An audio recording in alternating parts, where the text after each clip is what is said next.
Okay, now you might think that I'd be angry at the media, Senate Democrats, and the far left George Soros-funded leftists for their petulant tantrums about the nomination process for Judge Brett Kavanaugh to the Supreme Court. But you would be wrong.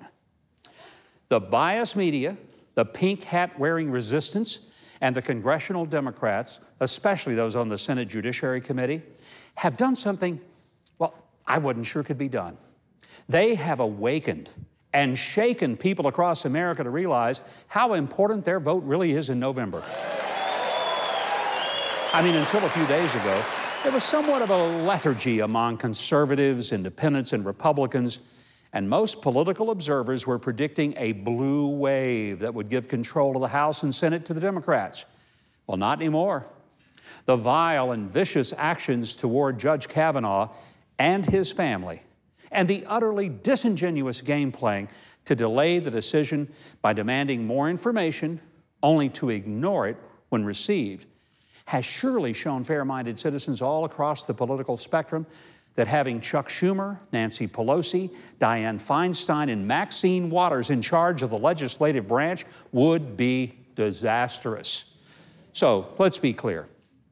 This was never about the actual qualifications of Judge Kavanaugh, or of his judicial temperament, or what he did or didn't do when he was in high school, or whether he threw ice at someone when he was in college.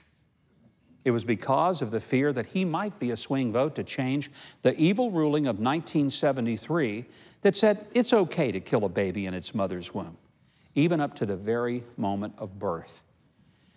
Folks, no nation on earth, not even France, allows such barbaric procedures.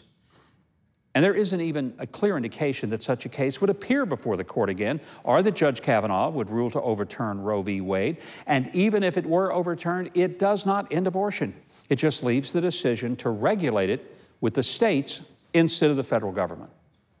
We've been witnessing no less than a hysterical, childish tantrum being thrown, with shrill screaming replacing any semblance of thoughtful debate and discussion.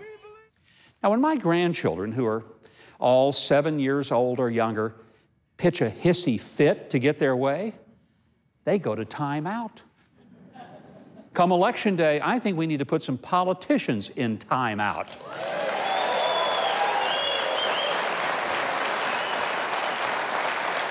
And this, I know, we certainly shouldn't elevate them to leadership in our government. The smear campaign against the judge and his family was not about protecting women. Dianne Feinstein and her colleagues actually exploited the woman who begged for confidentiality, but instead was forced to endure being publicly exposed for things that she admitted she couldn't remember as to when, where, who, or how. It's not just Judge Kavanaugh's life that's never going to be the same. Dr. Ford's won't be either. And it's been a national disgrace that should never happen again. And by the way, the best way to make sure it doesn't is for there to be some consequences for the behavior of those who shredded our constitutional principles of innocent until proven guilty, the ones about reasonable doubt, due process, and the ability to face one's accuser. This became no longer an issue of saving a Supreme Court nominee, but rather saving our constitutional republic. And step one is to make sure that the likes of Schumer, Pelosi, Feinstein, and Waters don't get their hands on the steering wheel of our government.